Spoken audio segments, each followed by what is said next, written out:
Good afternoon. It's Monday, the 29th of June 2020. The time is 2:15. We've had some technical issues this morning, but we're delighted to now be live with UK Column News. And we're also delighted to have Vanessa Beeley back with us. We'd hoped to have Vanessa on the news with us last week. We weren't able to do that, but she's able to join us today. And we've also got David Scott. But first of all, we're going to start with the critical issue of masks, because apparently they've become very important again. Well, absolutely. But of course, we should mention, of course, Mark Sedwill has resigned, and we will be coming on to that a little bit later.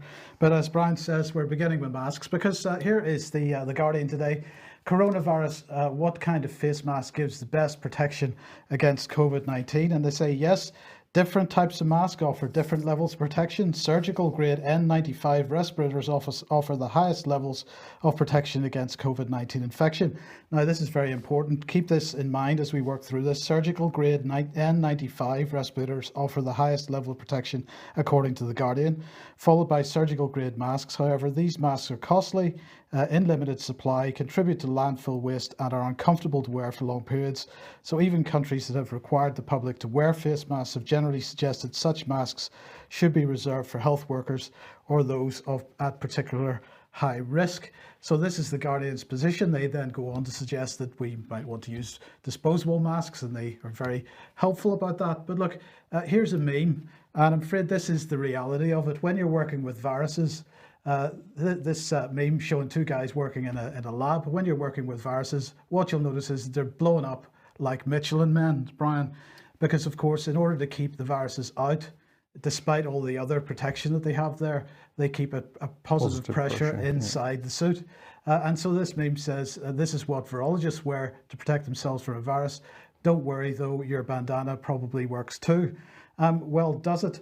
Now, just before we question whether it does or not, let's just remind ourselves what the mainstream media has been saying here, because coronavirus was already in Italy by December, wastewater study finds, and this was from the 18th of June.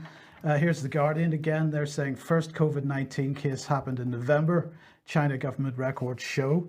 And here's The Blaze. Coronavirus outbreak may have started in September and possibly not in Wuhan, scientists say. And here's the World Economic Forum. A study reveals that coronavirus had spread around the world by late 2019. So this raises some questions. Let's bring this graph back on screen again. This is the excess mortality graph for the UK. What we're saying is that the red shaded area is the very key area that we've got to look at. But let's put, first of all, the date of lockdown on here. So according to those mainstream media articles, coronavirus started September, October, November, December, sometime around the third or fourth quarter of last year.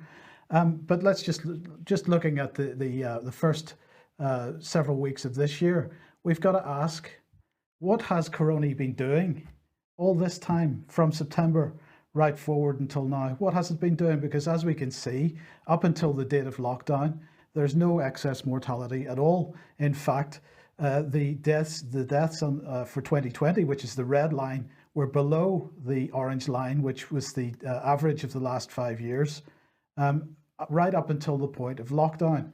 So we have called this the lockdown deaths for a very good reason, because those are the deaths that were caused by the lockdown. This was caused by the reorientation of the NHS purely to COVID, away from any other type of treatment, and the deaths as a result. Also the fact that people were being sent back to nursing homes with indeterminate status, and the nursing homes weren't getting any kind of medical support themselves.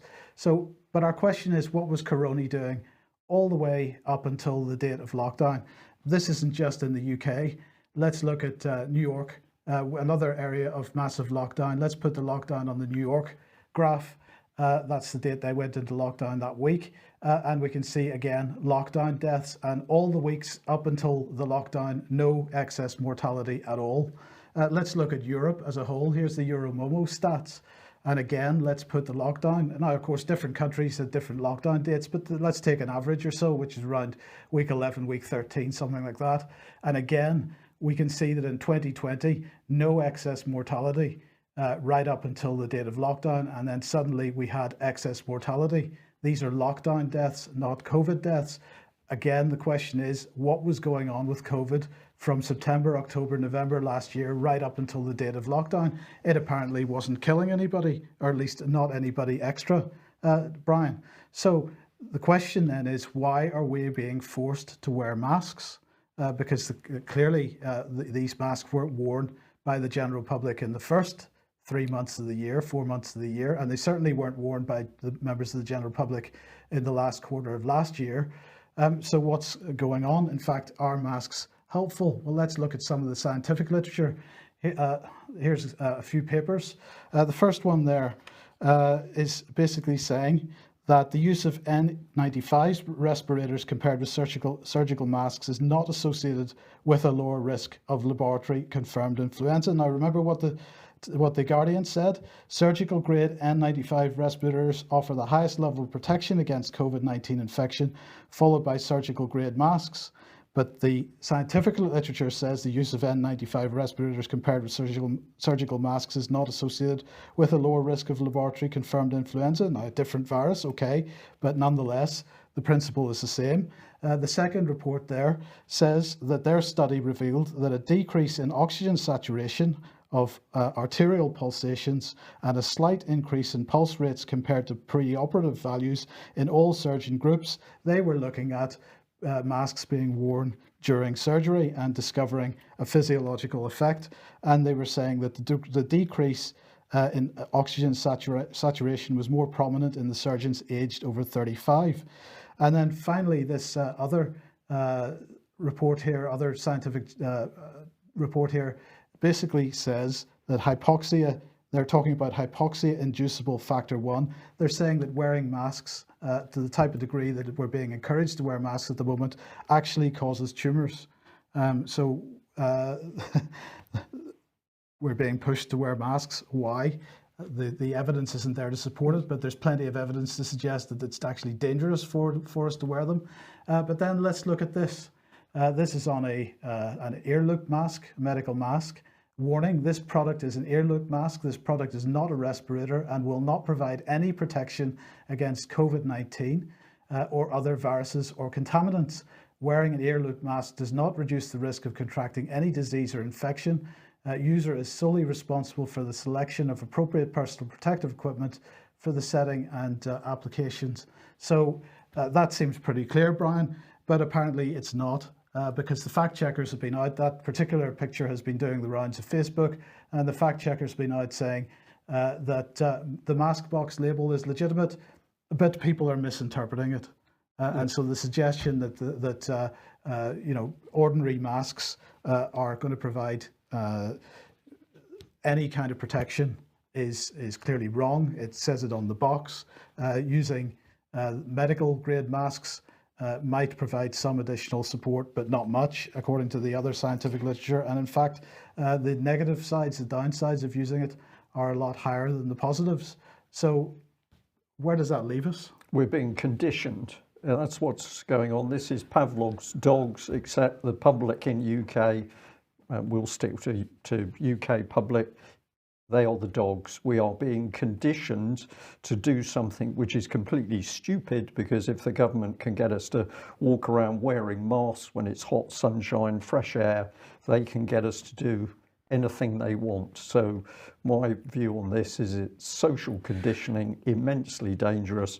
And somebody pointed out to me the other day that in the Navy, in the combat condition, you wear a thing called anti-flash, which is a material hood, but it also has a mask section that comes up over your nose and mouth. This is principally to protect you from flash blast from an explosion, but it's immensely tiring. If you're closed up for a 6-hour period with anti-flash on, it's very tiring, and you have to relax it. And yet you've got elderly people who are wearing these masks all the time now because the government has got them so scared. So it's Pavlov's dogs. Vanessa, have you got any thoughts on this? I mean, welcome to the program, first of all. What are your thoughts on how this is going in the UK? Hold on.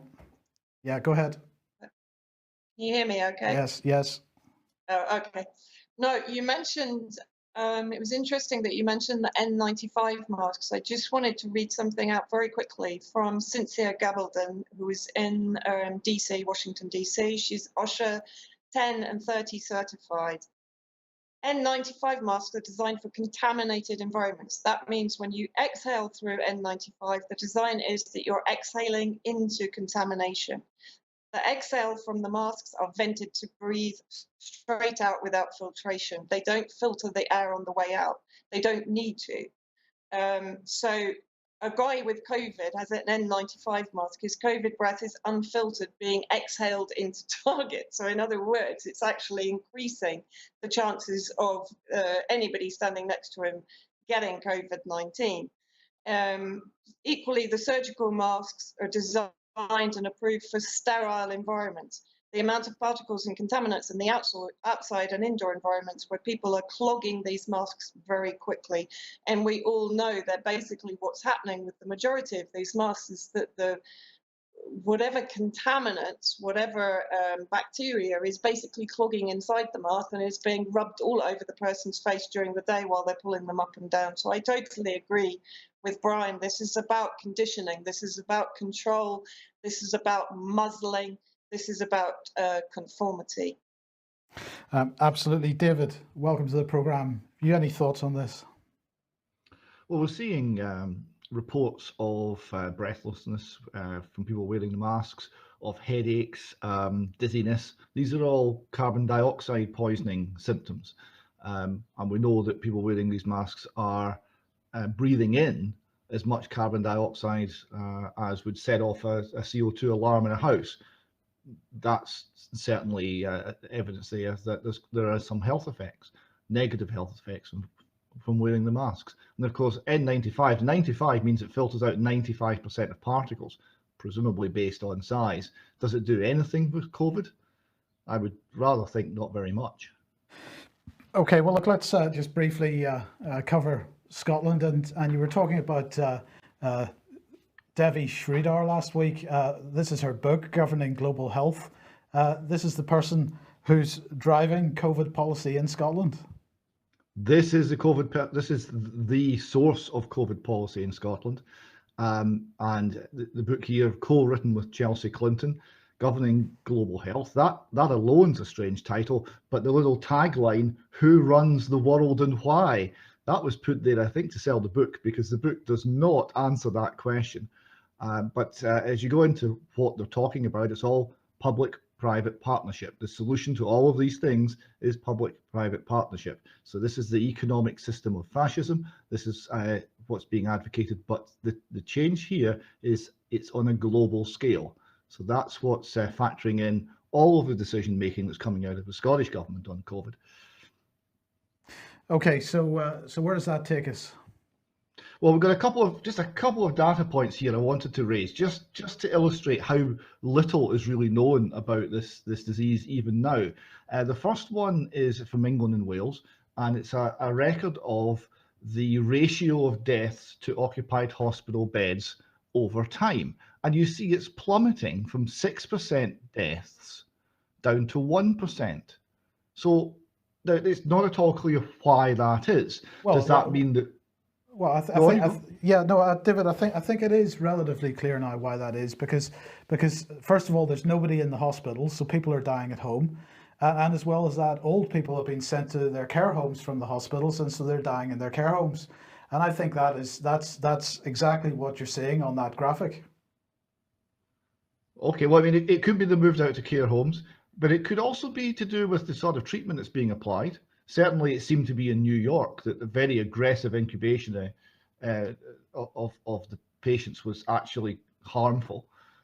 So I think there might be, what you say is perfectly correct, but there might be even more to learn there.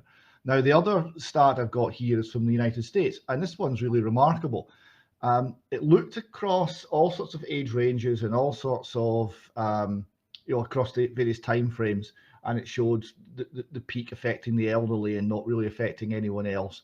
But when it came to deaths under the age of 18, this graph came out. Now, all of the lines that are all much of a muchness, that's the last 6 years. So you see it's running at 700 deaths per week for the under 18s across the whole of the United States. And yet for this year, once the lockdown came into force, the deaths for children under the age of 18 plummeted in a completely unprecedented manner. We've not seen anything like this. Now, what's happening there? The suggestion is, well, vaccination rates also plummeted. Is that what's causing it? Sudden infant death syndrome is one of the main killers, because this decline, it wasn't teenagers not out taking risks and not out drinking. It wasn't anything like this. It affected between 1 month and 1 year. That was the main area where the decline was located. So what's happening to babies, that they're not dying anymore in anything like the numbers they were before? Something very significant is happening here. Is it a reduction of SIDS due to vaccination rates falling? We really need to know. Very, very good question. Perhaps we could say, if any viewers or listeners who can help out with explaining that amazing statistic, we'd be very grateful.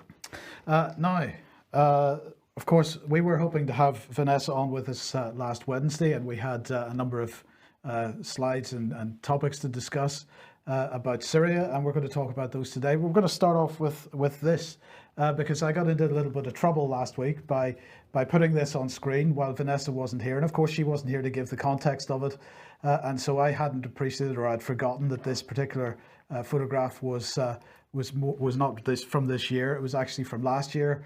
But anyway, Vanessa, we want to start off with that correction in mind. We want to start off with this article from your website, The Wall Will Fall.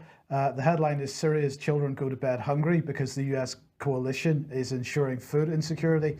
And you're commenting on this article from the Financial Times, which is headlined "Syria's Children Go to Bed Hungry as Prices Soar." So give us your thoughts on this. What is going on with the burning of crops at the moment? Well, I mean, to start with, this article is incredibly, I mean, it's criminally misleading. I read through the whole article. Not once does it mention, of course, the sanctions that have been imposed on Syria since 1979, ratcheting up along with the 10-year war that has been imposed upon them by the US coalition.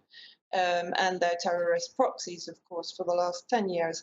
But leading now, of course, there's been a sort of incremental increase in the pressure against the Syrian people during the war, but culminating in the Caesar law, which came into effect on June the 17th, on my birthday, unfortunately, which has effectively increased the pressure on all sectors in Syria: humanitarian, medical. There are pharmaceutical companies are now very short of supplies. Pharmacies are unable to provide the medicines that are required by people inside Syria. And of course, on top of that, what the US coalition has been trying to do, both last year, well, throughout the conflict, but last year and this year in particular, and this year we're seeing a huge number of fires in agricultural sectors that are either bordering areas still occupied by the various terrorist factions, financed, armed and equipped, of course, by the US coalition, including the UK, or actually occupied by the NATO terrorists. In the northeast and the northwest, of course, that comes under the banner of Turkish control. And what we're seeing are a huge number of fires, particularly in wheat and barley crops, that have been deliberately started. In one area in Hasaka in the northeast, we believe, or it has been reported, that American helicopters actually dropped thermal balloons to start the fires and to destroy the crops. So far, 130,000 hectares of wheat and 180,000 hectares of barley have been burned, and the fires are continuing. If we look at, I don't know if you have the map available that we made, but you'll come to it later probably. But it's basically from the south to the northwest to the northeast, and even centrally close to Homs, northern Hama. We're seeing these fires erupting. Now, of course, this has been a pattern of the US coalition occupation of Syria. We've seen not only the burning of the crops, we've seen the stealing or the theft of, for example, cotton, of olive trees. We've seen the decimation of the traditional Syrian olive harvest, both for oil and olives themselves. They were the fourth largest producer in the world. Now half of their olive sectors are occupied by these US coalition terrorist groups. And so therefore what we're seeing is not only the attempt to push Syria into a deliberate state of food insecurity to, of course, force the regime change that militarily the US coalition has failed to do, but also what we're seeing is a sort of mafia operation where these criminal gangs, these terrorist groups, including ISIS, including Al-Qaeda, including the Kurdish Contras, the SDF, are using these products as revenue. So we have the oil, we have the cotton, we have the wheat, we have the barley. SDF, for example, is selling the wheat and the barley to Turkey for Turkish currency. It's not allowing the farmers to sell the products to Syria, to Damascus. So the SDF is participating in this basic blockade and starvation and siege warfare against the Syrian people, as are, of course, Al-Qaeda and ISIS. That goes without saying. But what we are seeing is an absolute criminal blockade of every facet of Syrian society in an attempt to basically push them into the abyss of food insecurity and starvation, and to deprive them of all of their own natural resources. I mean, even down to the fact that sheep are being stolen, indigenous sheep are being stolen, beehives are being stolen. As I said, the olive trees are being decimated. They're either being used as firewood, or, as I say, the areas that are occupied, the terrorists themselves are producing and using the product for revenue. Yeah, look, I'm going to apologise. I don't have that map. I haven't put it in, but which is unfortunate, because one of the things that the map shows is that, you know, you've got the United States influence in the northeast, as you said. You've got Turkey in the northwest. You've got Israel messing about in the southwest. And we're going to come on to that in a second. Yes. We're going to come on to that in a second, but what is going on with Syria? Is there an effort to balkanize Syria at the moment? Is that what's going on? Yeah, I mean, I compare it quite often to Palestine, because what we're actually seeing now is an encircling of the area which is effectively under the protection and the control of the Syrian government, the Syrian army and allies. The northwest is occupied and annexed by Turkey, the northeast occupied and annexed by the US coalition and its proxies, which include ISIS and the SDF. In the south, now, what is interesting here, of course, we know that Israel takes 30% of its water supply from the illegally annexed Golan Heights, or the Golan territories, because it includes other territories, not only the heights. But what is interesting is in March of this year, an SAS operative was airlifted out of the south of Syria, having been injured by an IED explosion. Now, we know in the west of Daraa, which of course is where the alleged revolution started, we've seen the resurgence of the armed groups, particularly Al-Qaeda and ISIS. And we suspect that it is British military that are effectively training and equipping and working with these groups to carry out what we would call the swarm strategy against the Syrian people, i.e. small localized attacks. For example, there was an attack on a military bus about a week ago now, where I think there were at least 8 martyrs among the Syrian army soldiers who were aboard the bus, and more than 30 injured.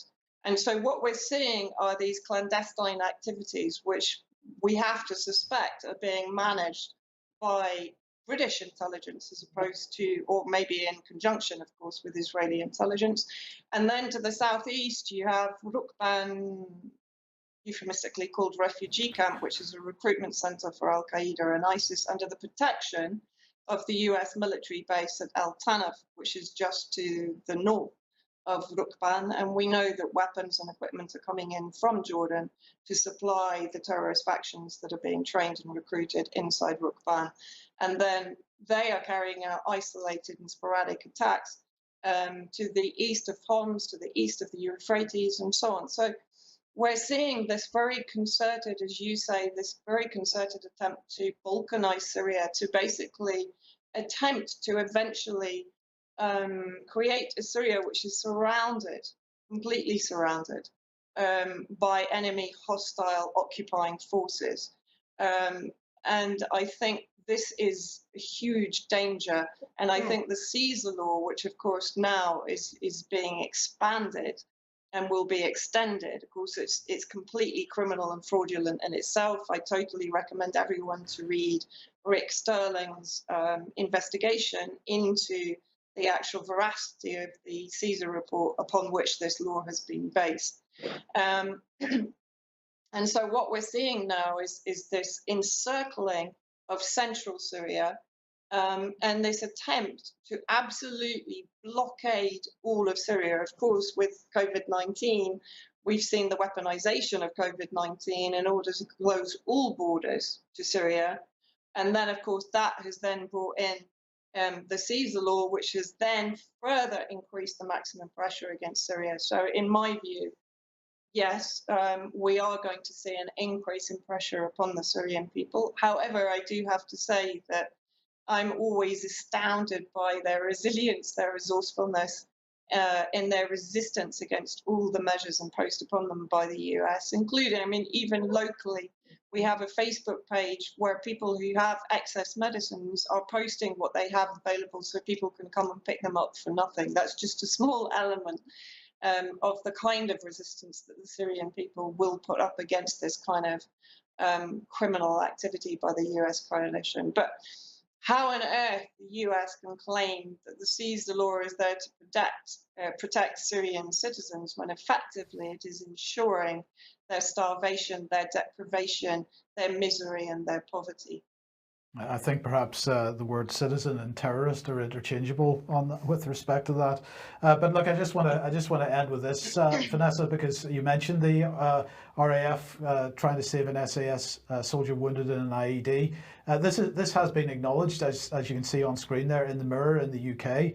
But there don't seem to be any questions being asked about what the SAS are doing there in the first place, bearing in mind that the British government has always maintained that there would be no boots on the ground.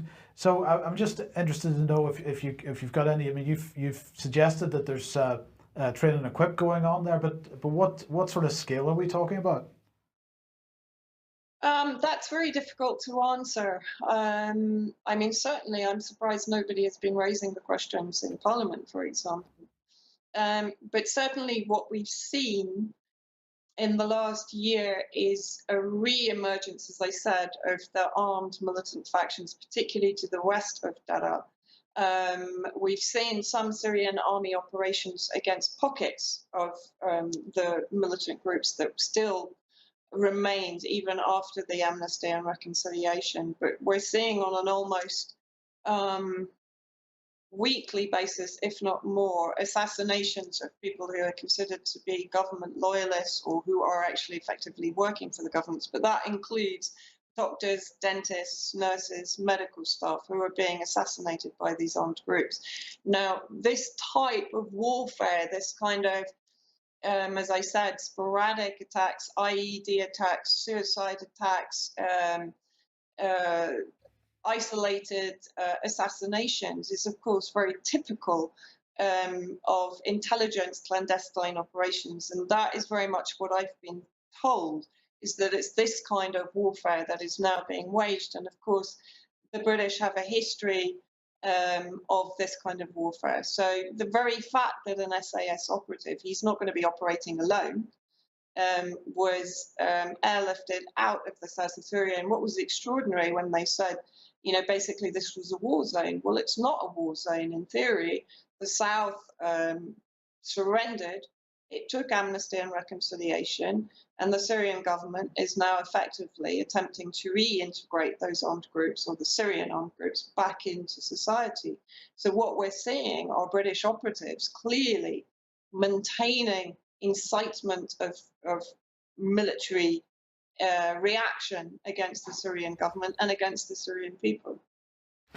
Okay. Well, look, Vanessa, thank you very much for that. Much appreciated. And we will have you on the programme again very, very soon. Very, very interesting. And we'll keep an eye on what's going on with the continuing attacks on Syria.